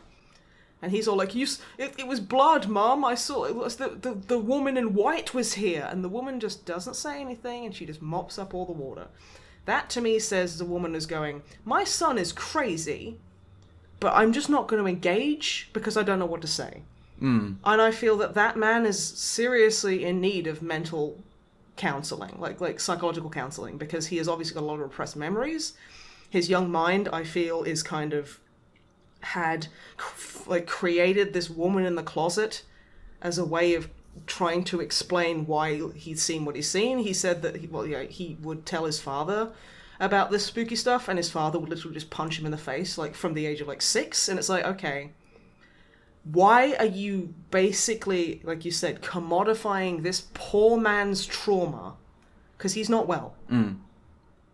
And that's, of course, if it's true, because it's reality TV, true, cause, I mean, reality TV is fucked anyway. And then, the next one is oh yeah, so, my family, my father and mother would kill random hitchhikers and make us dispose of bodies. And it's okay. Right. Stop commodifying. This should be on a true crime show. Why? What's this got to... What? But they always make it about ghosts. It's like, oh yes, but like in that one, it's like, my father, I know, was possessed by the devil, TM. And it's like, no, he wasn't. It's like, oh yeah, but one night I saw him and he was dancing around naked and he put pentagrams everywhere in blood and he was saying, "Hail Satan." I was like, yeah, but was he? And even if he was, probably wasn't possessed by the devil. Yeah. He was probably just a batshit complete fucking asshole. It's But, you know, a literal serial killer. a literal serial killer. But yeah, and it's like, it's just doing stuff like that, and then it would cut away to this really cheap, like, B-movie horror stuff, and I'm like, this is really, really offensive. I really hope that none of this is true, and even then, if it is, it's kind of setting a really dangerous precedent. Yeah. So yeah, I really fucking hate Haunted. Cannot recommend you stay the fuck away from it enough, because just don't give them the watch. Learn from my mistake. Yeah. Because that pissed me off. I'm going to talk about another one. Girl from Nowhere, which is a Thai production available on Netflix. Okay. So content warning. This is massively high on the scale for not only gore, but sexual violence. Episode 2 is particularly horrible for that. Right. So, I'm a massive fan of person comes out of nowhere and is basically the embodiment of vengeance. That's kind of what Girl from Nowhere is. It follows a character called Nano, who is the girl from nowhere, and she shows up at a school. And this is the first episode, so I'm not going to go too heavy into spoilers, but yeah. Where it's been named the purest school in the district, and you can immediately see that something's fucky is going on. There's one of the female teachers is like, okay, we should start putting condom machines in the bathrooms and stuff, and because, you know, children need to be make educated and safe choices about sex, and they immediately go, you should be fired. You're a pervert. What's wrong with you, you fucking hoe enabler? And she's like, wow, okay, fine. And like one of the guys who was a teacher is like, oh no, I can see both sides, and let's just calm it down, and it goes on, and this girl Nano is like, because the guy, the male teacher is making videos, like, to promote, so they were like, oh yeah, we'll bring in yoga to kind of promote, like, you know, a kind of ease in students' minds, so they're better at studying, and that kind of thing. And the students are really reacting positively to this. So he's like, okay, we're going to do a video on yoga. Nano and this other girl, how about you two just come with me into the gymnasium at night and I'll film you stretching? Okay. You see exactly where this is going, don't you? Yeah. So, like, not too big of spoilers for the episode, but yeah, Nano seduces him, he records it, and then is basically like, oh yeah, unless you, like, keep sleeping with me, I'll release it, and then everyone will think you're a slut. And she's like, are you sure this is what you want? Are you really sure? What about your family? You know, and all this kind of stuff. Which turns out she's been recording him saying, I don't give a fuck about my family, I'm just going to keep diddling schoolgirls. And it goes on and she starts blackmailing him, and it's just like this weird bunny boiler thing, where she kind of just shows up at his house.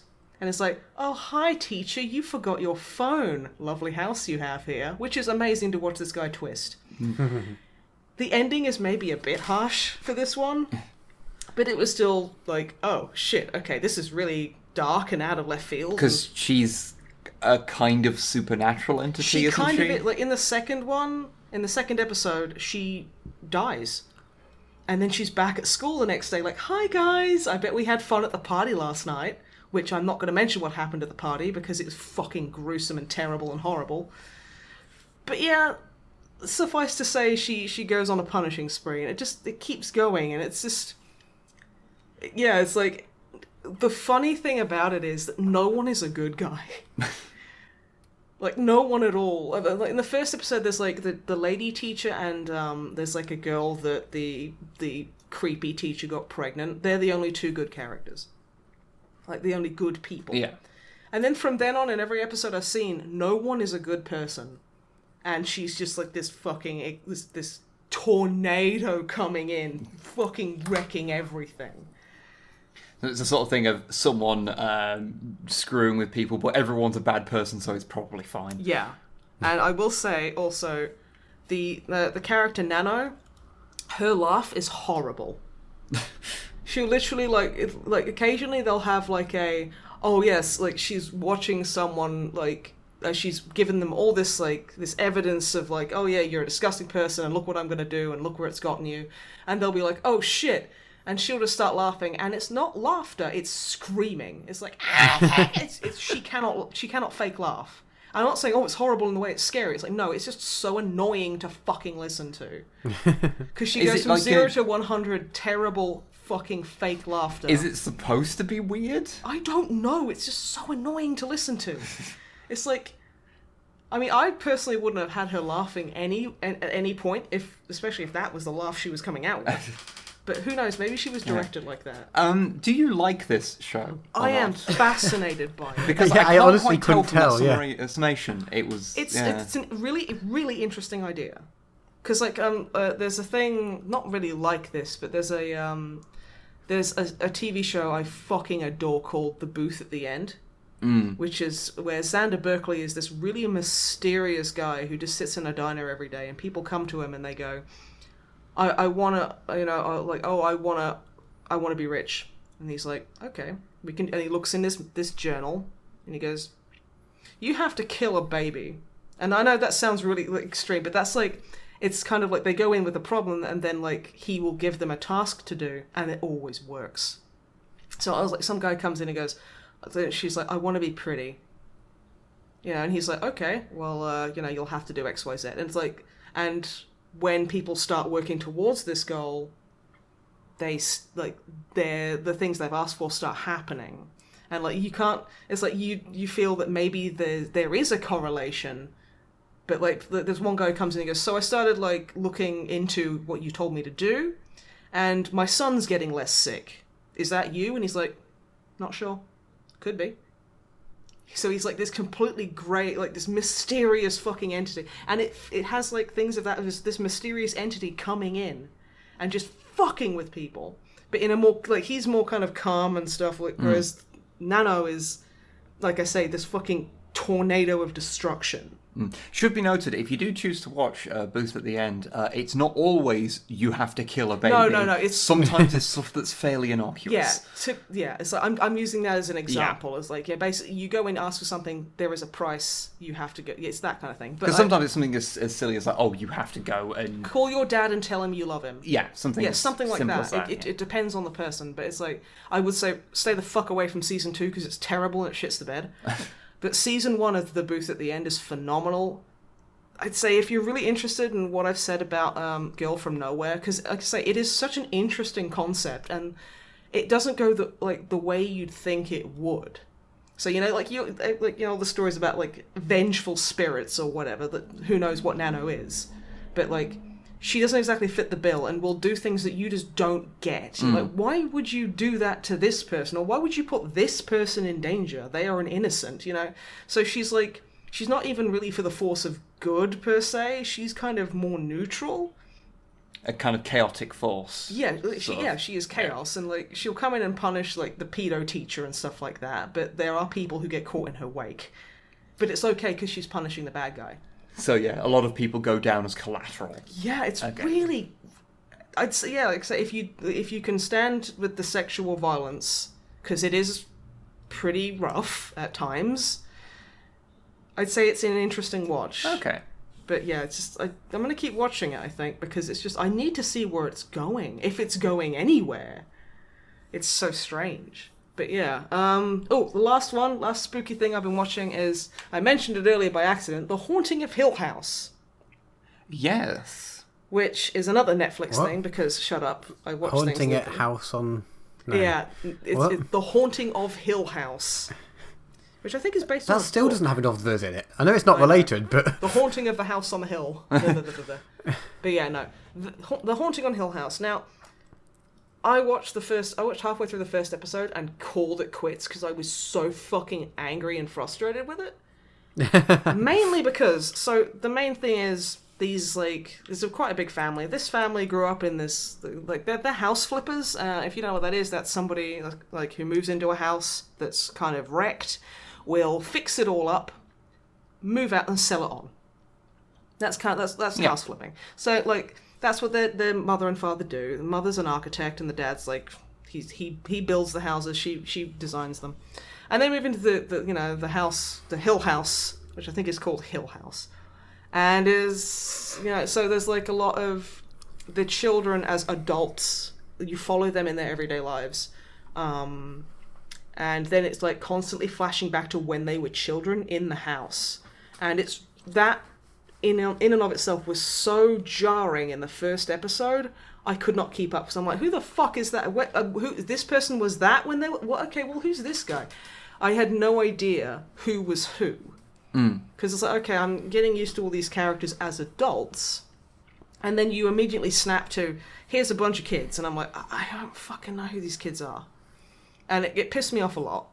But, like, everyone was saying, oh my god, it's so good, it's so good. So I was like, for the one time I listen to people, when they say it's good, go back and watch it, I did, and it was actually, after I got used to who the fuck is who, it was actually really good.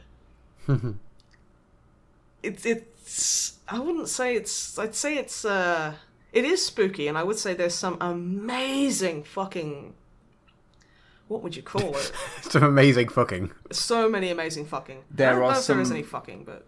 There are some very good spooky shots in it. Some when... Like, there's a little thing, which I'm kind of not wanting to say it, but I will because you probably won't notice it if you watch it.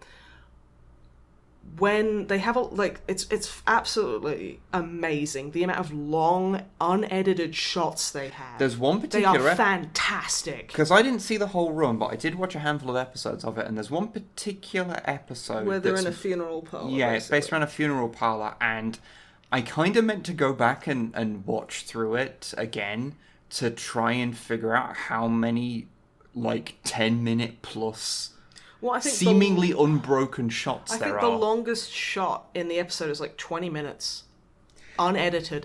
It's just that's a long continual shot with actors talking, carrying on, and there's little swapsies where they'll be because dad walks in and it kind of they're a big fan of kind of the what would you call it, a spherical kind of walking around in a semicircle around people as they're talking. They do that a lot. And it kind of starts on him and it kind of goes round and all the kids are sitting there as children where the adults are sat. And then it kind of goes back to him and then it goes back to them and they're all adults sitting there. But this is all one unbroken shot. But it's one unbroken shot. Or at the very least is the appearance of an unbroken shot. Because there's very probably camera trickery in there to make it appear like it's one broken shot, or maybe it is because sometimes some shows do that. It's very impressive, with the actors and everyone getting things right. Because you fuck up one line in that, they have to redo the whole thing. Yeah, and there's when it's in the mansion. This is the thing I was going to say, is they do a lot of unbroken shots in that where I've seen some behind the scenes stuff. So in the mansion, there's a lot of statues. Yeah. They are different statues with their heads turned a different way. Oh. That they will come in and swap. And it's that is really fucking cool. So it always looks like the house has got eyes on you. Or at least the person who's the focus of the frame. Which is really fucking impressive. An impressive little detail. That's the thing. It's there's a lot of really small details in it that are really quite good. And I'm so glad I went back to it because damn, that's a good series. I will say one thing, because I sort of started picking up the series because whilst you were watching it, I started kind of watching it about halfway through. Yeah. And then sort of watched most of the rest of it with you. Because apparently I don't watch full series on my own unless it's Star Trek. You listen to me watching some of them, and then you might join in at some point. Yeah, that's just how I end up watching shows a lot of the time. I will say that without giving any detail whatsoever, because I don't want to spoil anything, it does a rare thing of has a satisfying end to a horror story, because so many horror stories have just misery-filled bullshit endings. Yeah, misery-filled cheap endings. Yeah, where it's everyone thinks they're out safe, but then there's the boogeyman or whatever. And it doesn't do any of the lazy horror endings, and I think there's just something kind of good about Yeah. How it deals with it. And despite being considerably miserable for significant chunks of There's the some story. seriously dark tones in it, Some seriously dark shit going on in there. And yeah, the actual supernatural horror elements are generally filmed pretty well. They are, for the most part, pretty good at not showing it too much, so stuff remains spooky. Yeah. Or just like the lot of tension where, long drawn out shots where someone's just walking around a house, which sounds really boring, but it's shot well. The camera angles are used incredibly well. It's, the actors are doing a fantastic job. Like, the kid actors, even then, they're pretty decent, considering the standard for child actors. Yeah. But so they do a really good job. And if you can muddle through you might not get as confused with the whole adults and children and figuring out who is who. But I'd say definitely give it a shot if you're into like spookiness or just really good filmography. But I really enjoyed that and I can recommend. That's good. pretty much all I've been doing. Okay. It made me think I have no input on the horror thing because, what else? No, dude, that's fine. You know me. I'm glad you enjoyed it, but I'm probably not going to watch it. But you made me think of talking about the one-shots. Did I ever talk to you about a film called Victoria? Don't think so. It's a German film from, I don't know, we watched it in a cinema, but I can't think where we were. But like maybe 3 or 4 years ago. But that's a a good 2-hour long film all done in one shot. Oh shit. Jesus. And it's set in Berlin, and it's like around. It's not just all in a room. Like they go outside and go between buildings, and like it's. So they introduced the public element in an unbroken shot. And it's like it's like a thriller. So there's like action scenes and things going on, and like because they were wanting to film around like sunrise or whatever, and because they wanted to get good lighting, like they could only film. They had like 3 nights to do it, and they had like 3 attempts to do it or something. Oh shit! Jesus, And it works so well. It's really good, especially it's probably not as good as if you just look at this obviously because the story goes a bit. They had to have limitations because it was all done in one shot, but it's super super impressive. No, that sounds really cool. I'll have to check that out, dude.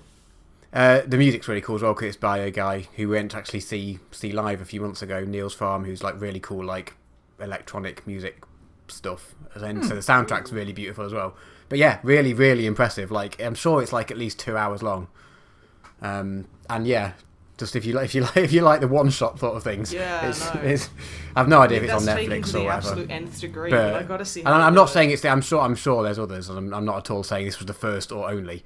But It's was one that we watched, and I can't remember if I've ever mentioned it on the podcast. So I don't believe so. No. But no, cool. But yeah, I have no idea if it was particularly big. So whether it's available on Netflix or I don't know. And it's in. Well, I think it was German because it's a German film, but I think they meet. Her character's like Spanish, so they quite often speak in English because common language. But there is also German bits you'd have to find. I'm trying to beat about the bush of if you find so she can translate it for me. Well, just if you try and find it somewhere on the internet. Not that I recommend you should, but you might have difficulty downloading because I don't know how subtitles I might are great. find it on Amazon. But who knows? Yeah, if you can find it on Netflix or somewhere, I'd definitely recommend watching it. No, definitely. Thank you, dude. Completely forgot about that until you started talking about those because it's so impressive when you see people do the long shots. It really is. They did it a bit in Birdman as well. There's like a lot of the shots in that were like good 10 minutes. That's Michael Keaton, isn't it?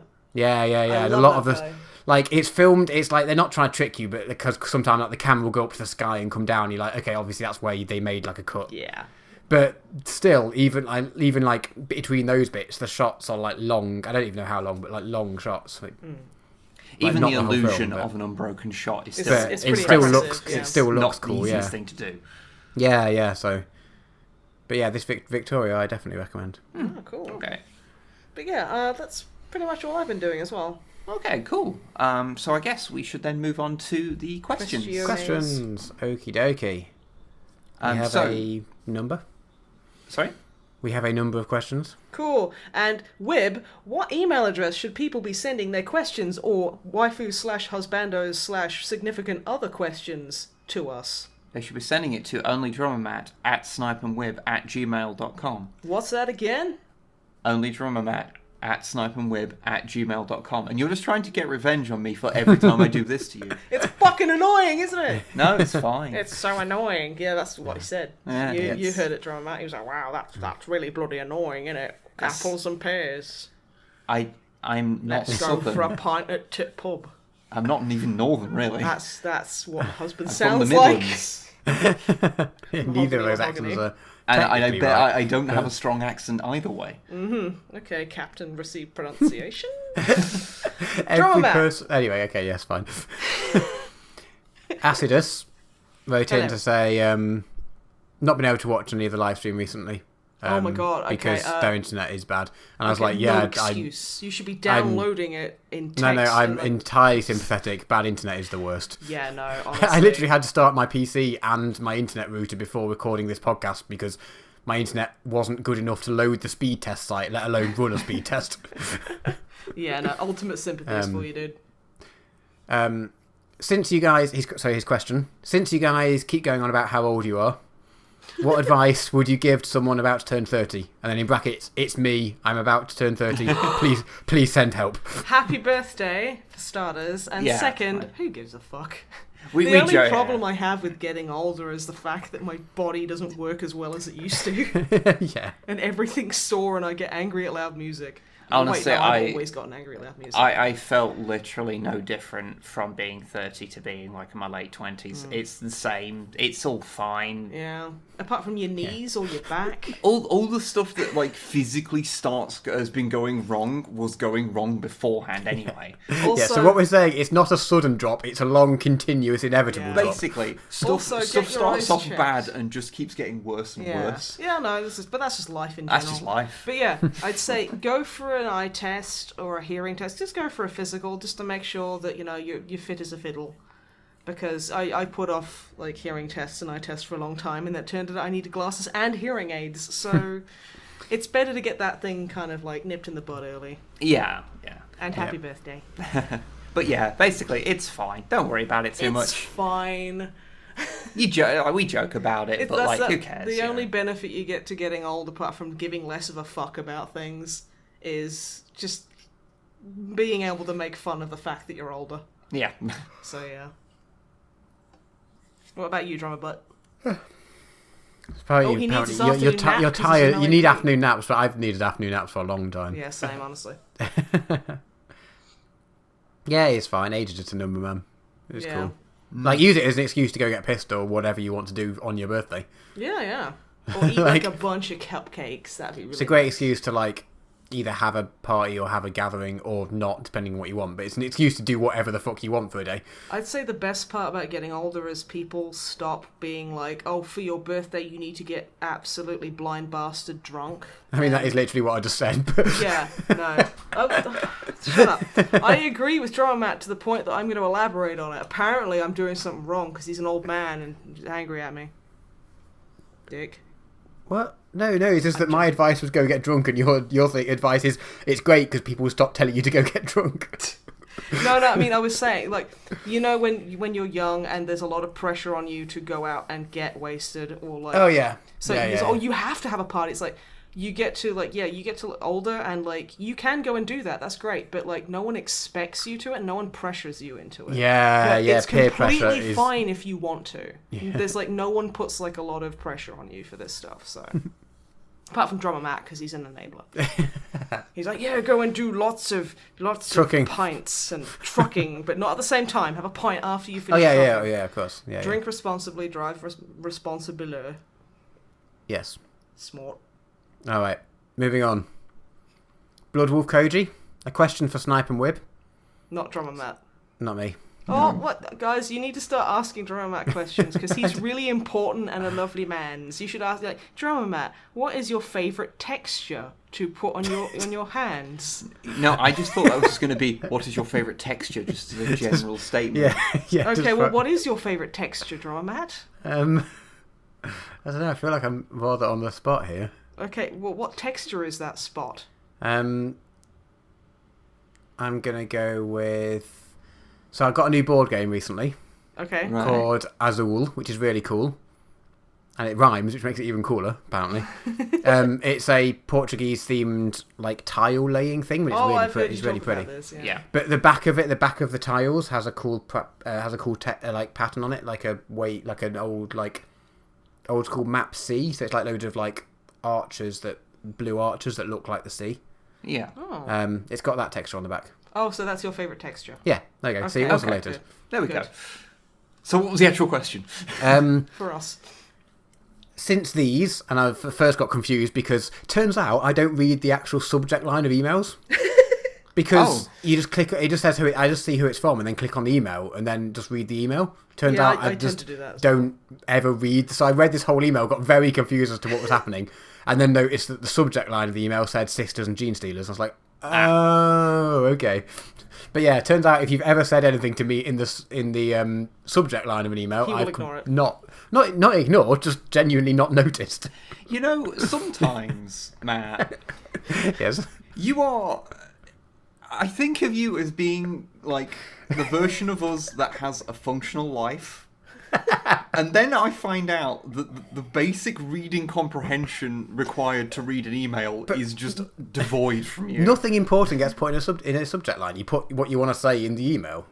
I'm going to start putting some really fucking weird shit in the subject line to my emails. You still read what it says. Yeah. Apparently you doesn't. don't. Okay. Hey, Okay, this what's isn't the about question me. Then? Okay. So, Sisters and Gene Stealers. Yes. Since these are the main big factions to have yet got a codex in the current edition, I wanted to ask what you guys would like to see in each one.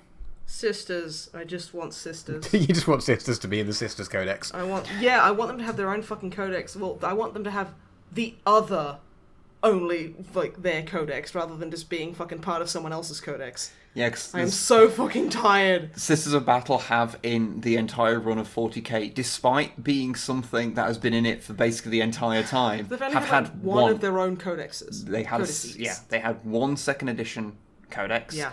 And then the only other one they've had since then was shared with the Inquisition in Witch Hunters in third, and then all the other ones have just been like PDFs. Yeah. So- Which is, like, I'm not going to say that that's really fucking irritating, but that is so fucking irritating. The only faction that has been less well served is like the squats. Yeah.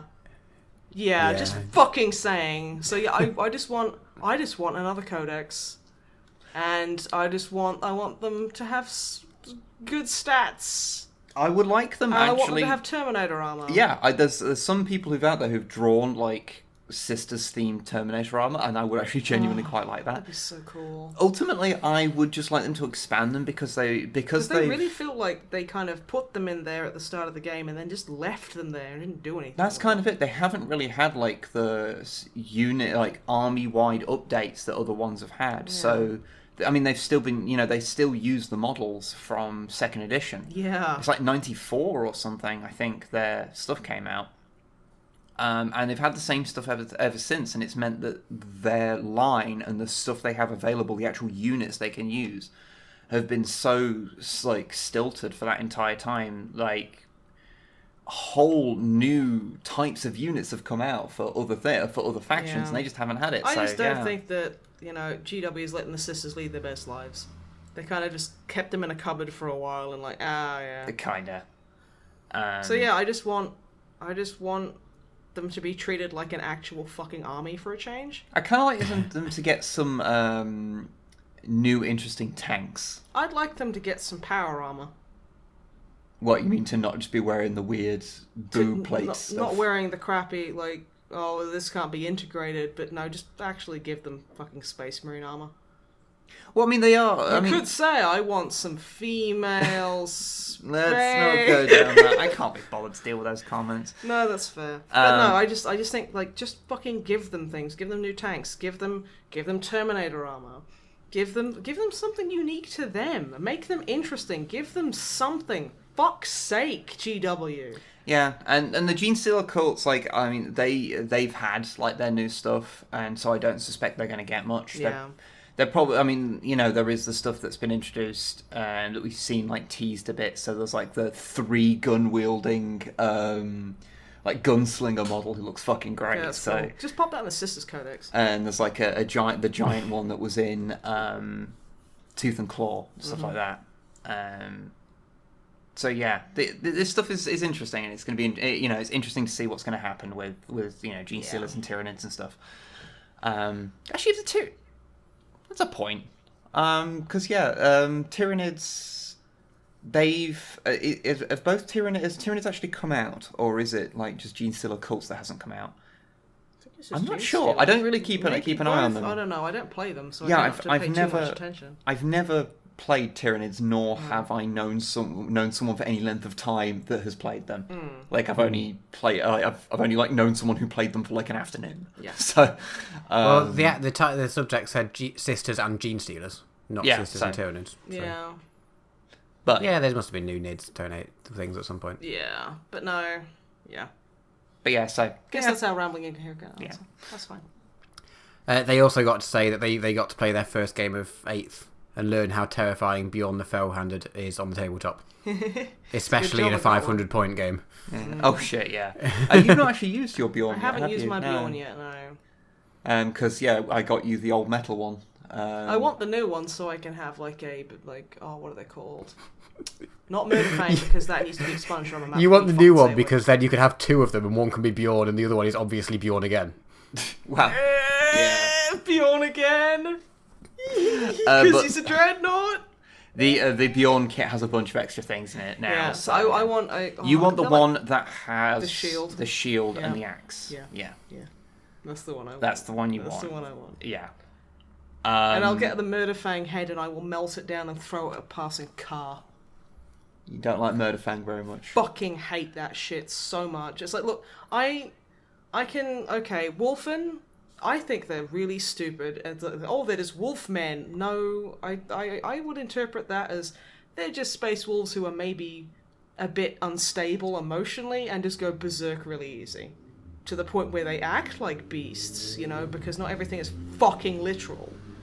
But whatever, I just ignore the Wolfen models. A Wolfen Dreadnought, suck my balls. Suck every square inch of my balls where the pee is stored. Wolfen Dreadnought isn't as bad as it initially sounds. Because it initially sounds like they built a Dreadnought for a Wolfen, which is fucking stupid.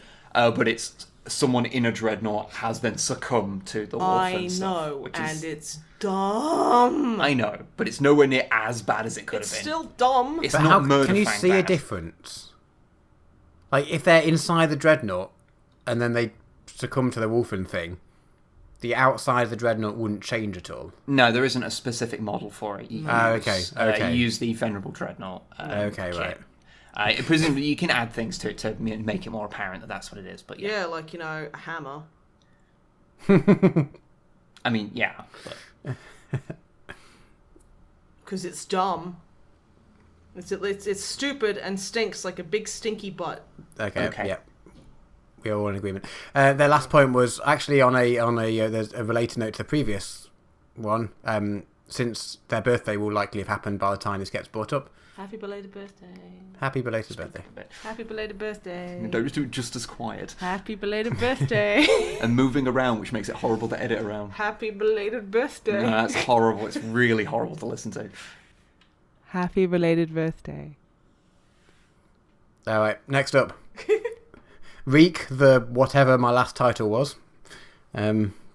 So Games Workshop seems to be pumping out box sets. Speed Freaks, Blackstone Fortress, Kill Team. Every fortnight, yeah. Yeah, pretty much. I was wondering what your favourite one is so far. I don't know. I mean, I guess for us, Renegade probably, because we got the two knights in it. Yeah, that's definitely my favourite. And also, I think they should stop pumping them out quite so often because I don't think they've taken into account diminishing returns and expecting people to just have so much money. Not many people have so much money. I will say, I think there is a distinction to be made there. That it's obviously working for them because their stocks are going through the roof. Okay, but all these new games and stuff. Yeah, I guess they just don't expect everyone to buy all of them, right? Yeah. Well, I mean, it's a bit annoying if you've got an army that doesn't have one of these cheap box sets. Yeah. So I guess it'd be nice for them to release one for every army. No, I get that. It's just because it's like half the price of their normal models. I think maybe we're kind of like in an unusual position because we get asked every time one comes out, going, "Do you want to get this?" And we're like, "No, we need to pay rent." I think so. I was talking about this the other day. I think just the general world we live in now makes this worse because if back in the 90s, if your friends, if your group of friends and did you get this box set? No, I can't afford it. I might get it for Christmas. Whatever. You do that, but it'd be sort of concentrated around the people you physically know. Whereas now we're also connected to everything. That it's really easy to feel like you're like the one person missing out because you didn't buy the Speed Freaks box set or you didn't buy the Tooth and Claw box set. Whereas in reality, like it's probably a similar amount of people that are buying them. Yeah, you just buy the one that's for your army. Yeah. If you need more models. Yeah. But you end up feeling like you're kind of missing out by not getting each thing that's coming out, especially when it's like because they're releasing a lot of like games that are unique games, like Blackstone Fortress, or even Renegade had its own own game, or there's the whole Kill Team thing, which has obviously been multiple things released about that, and it's I mean they're cool and all, but like it feels a bit exploitative sometimes. Okay, that's interesting. Yeah, fair enough. So I guess the follow-up question as to what box set would you guys like to see? I'd like to see the one where they like give you a bunch of Wolfen and a hammer. You can make that. Yeah, I know, but I want to see them encourage it. Well, I'd quite like to see if they did like you got your 2 knights for basically half price. Yeah. Because you buy 2 in a box for basically the same price as one. I want a Tau version of that. No, that'd be really cool. I think they should do that for like a lot of heavy units, like huge ones, where they should just go, "Hey, have 2 for literally half the price of one." You could do something interesting if, say, have like a Gorkanaut or Morkanaut fighting like one of the Tau Walkers or something, or like one of the big Eldar ones, or have something where it's not any of the where there's not an Imperial one in there. Yeah. I just think it'd be nice to see more non-Imperial forces. Yeah. Just in general, there's the whole, was it the Eldar and Necron one? I think it was. Is there an Eldar and Necron one? I'm sure, I can't remember. There was like a Dark Eldar / Eldar one versus something else that wasn't Imperial. I can't remember. Maybe I'm remembering wrong. Yeah, I think the one you're thinking of, there's an Eldar one that came out that has something else in it. I think it does have a Space Marine army in it. I don't know. I'm sure there is. There was one that doesn't have a Space Marine army in it, which is Mechanicum and Necron. What am I thinking of? But yeah, no, I'd like to see more kind of like Tau versus Necrons. Because, like, not everyone collects Space Marines. I mean, just because I do doesn't mean everyone else fucking does. I mean, statistically, everyone collects Space Marines. Okay, but, Space like, Marines. I think that... I do think that Space Marines are pushed really hard. Oh, it's like, I think that, because I feel bad for people, like someone who has, like, a Sisters battle. Someone who has, like, a Sisters of Battle army. It's like, they're not Space Marines and they're not Imperial Guards. But, like, they're still... Fuck you. I hope they bring out some, like, a box set with them, like, when they finally do their new models next year. I think it's pretty likely there'll be some kind of box set involving the Sisters. I think they'd be kind of foolish to not do so. But, I mean, like, it would suck to be, say, a straight, like, Tau player or an Eldar player, and just everything be focused around Space Marines and Orcs, I guess. Fucking fuck you. How dare you? How dare you deviate? It's like, no. I want to see, like, Eldar versus Dark Eldar.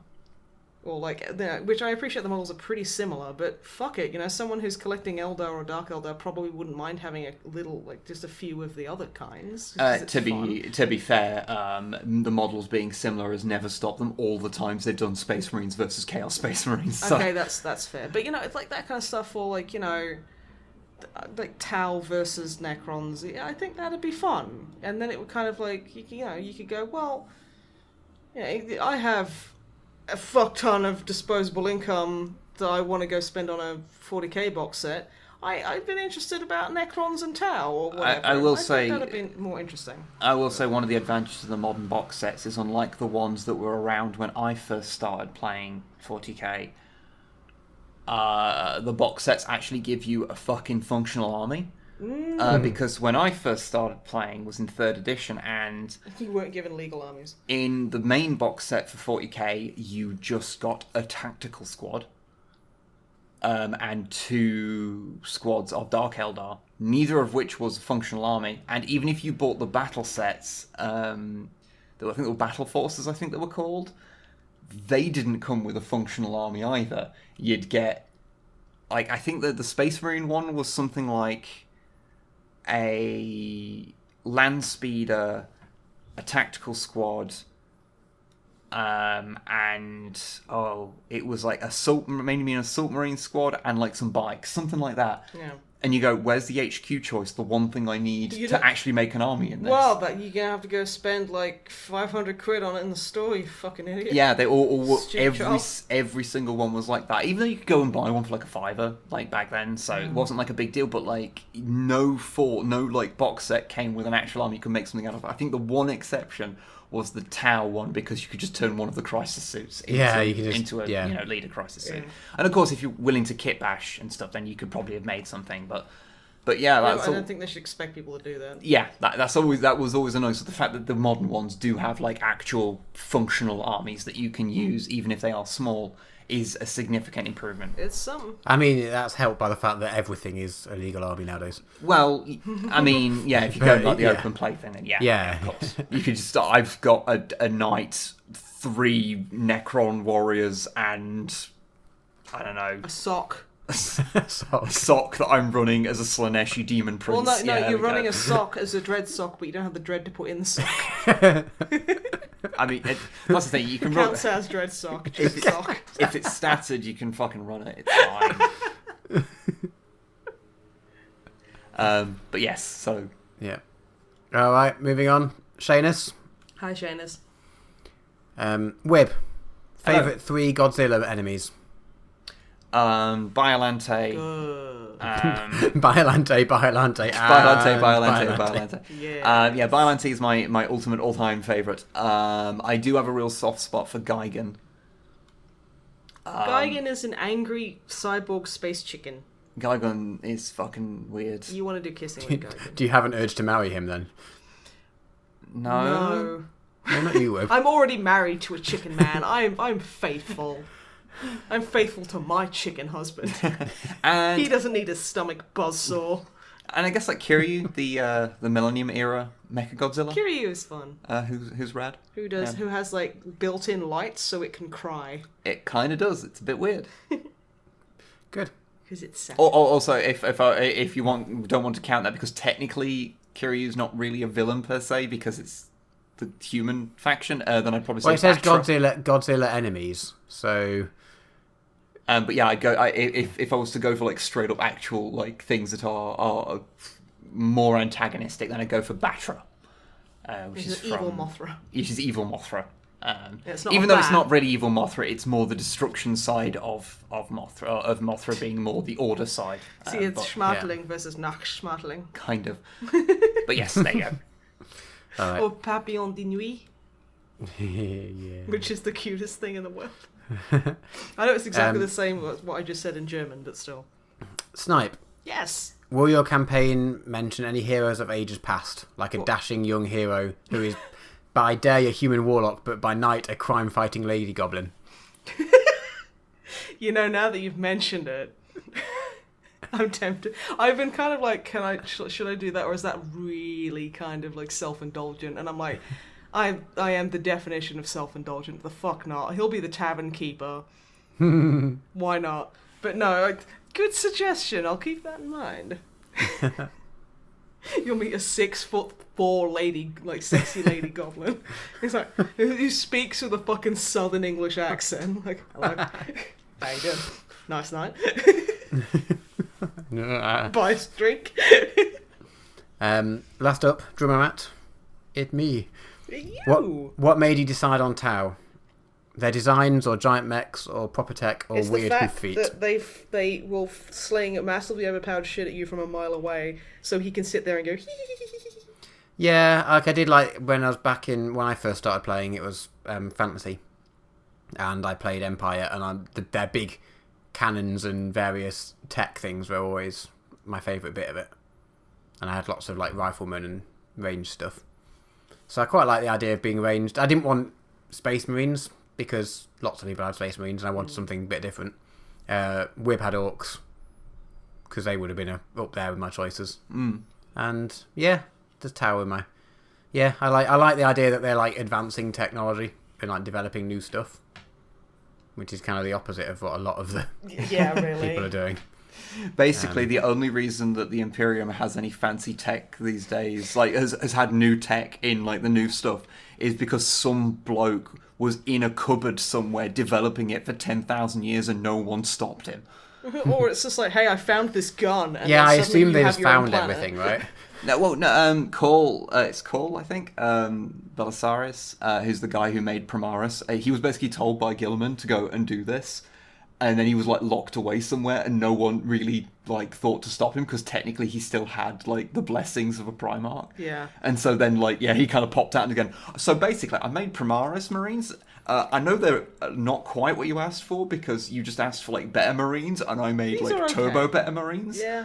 Also, I made like a bunch of equipment for them that's new as well because I had 10,000 years to like basically do nothing in. 10,000 years. After It's time to conquer Earth. He's really a repulsor. Is what we're saying. Yeah. He is. Yes, that's canon. It's canon. Yeah. Oh, right, okay. I thought you had more to say. No, apparently not. No, that is it. No, Move on. that's it. Okay, last question. Lucas, on a scale of 1 to 10, which I appreciate questions in, but we have our own rating system here. Come on. You can't tell us what scale to rate. You come into our podcast and tell us what to fucking do? Make me sick. You probably should Anyway. because Yeah, we need Yeah, help, that please. works. Tell us. Please. Can we give a waifu rating for Lilith Hesperax, the Dark Eldar succubus? Yes. are you going to?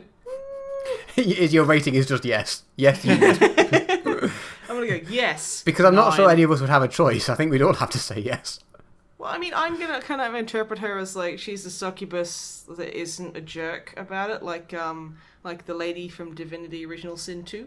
She totally is. She's a Dark Eldar. They're all bastards. I don't believe that. Nature versus nurture. Come on. No, Dark Eldar. No one is They're all true. but they're bastards by nature and nurture. Maybe I'm into that. They have to be in order to survive. Maybe I want to dress up a chicken and peck her all over.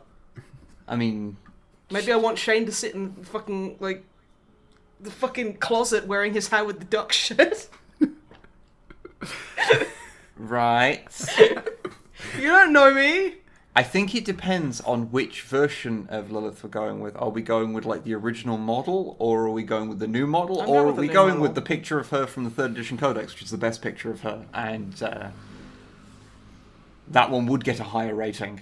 Okay, well, go for I find that something just weird about her current model. one. Oh, that's I don't fine. know what it is. There's just something about it. I've never liked it, and I don't know why. I there's nothing remember wrong with it. that there but is a model, but I can't remember any fine detail about it. Yeah, so I I'm can just see. gonna go with I remember a model, but I don't know if this is the old model or the new model. it. Yeah, I used to remember a vague outline. Is she So wear- I'm just gonna be like, yeah, that's a good outline. Is she wearing shoes? She Yes. shouldn't be, but I don't the know. model that I've seen, she's not. Yeah, it's a new one. Oh, okay. Okay. Because I don't think she has shoes, right? Because I don't know why. She's allergic to Succubus, shoes. like, they don't have time to put on their shoes because Yeah. they're too busy seducing Let's not people. get bogged down in this. Okay, just saying. Yeah, I'll give her a 9. Okay. That is the new model. It looks like it should be an old model. It looks like a 2nd or 3rd edition model. So I don't know why. It just doesn't look like it fit. I don't know. Yeah. But yeah, what are your ratings, gents? I mean, she has like hair knives, so that's like easily a 9 if we're going with this. Yeah, exactly. Forced upon us 0 to 10 rating. I'd go for no higher than like a 6 or 7. Okay. I don't know. It's just she's never done it Perfect for 5 me. out of 7 woman. She's never done it for me, No, honestly. no. Is it the hair knives? Is it the refusal to wear shoes? As I, said, I mean- I like the picture of her that's in the 3rd edition codex. Do you like it or like it? I like it as in like I think she looks cool in it. Okay. You don't want to do kissing with it? No, not really. Okay. But yeah, I've just apart from that, yeah, it's never really done it for me. Okay. Snipe? 9. Are you going 9 as well? Yeah. Oh, I good. said 9. And then sorry. you all were like, don't, she's a succubus and will stab you because she's Dark Eldar and do worse. And I'm like, that's probably fine. Okay, cool. Yeah. Job's a good one. Okay. Yeah. Consider your waifu rated. That's the sound of like the stamp 'cause going down on the like. It's like this rated. 3D render of just like a stamp going bang. Yeah. And then it kind of zooms in and it's like this smoke is still on fire just with the Yeah. word rated. You'll see all this if you're watching this on the YouTube version of the podcast. You'll see all this animated. So You can fuck off. Is Yeah, what you mate, can do. fuck off. Okay, I was on board up until you fucking threw us under the bus, you shit. You threw us under the Euro truck. Mm-hmm. Okay. Are there any more questions, Matthew? That is it. Okay, good. no, that's it.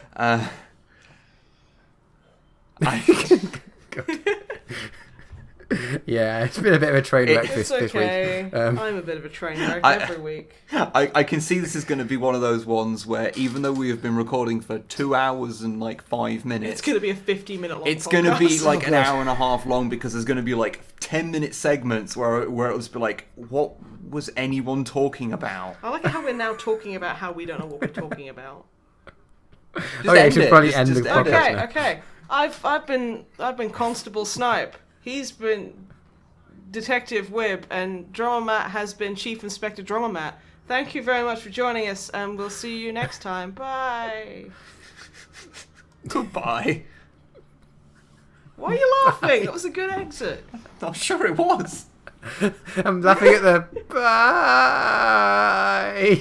That's just how I talk. Shut up. Okay. Yeah. Alright, I'm going to stop recording because this is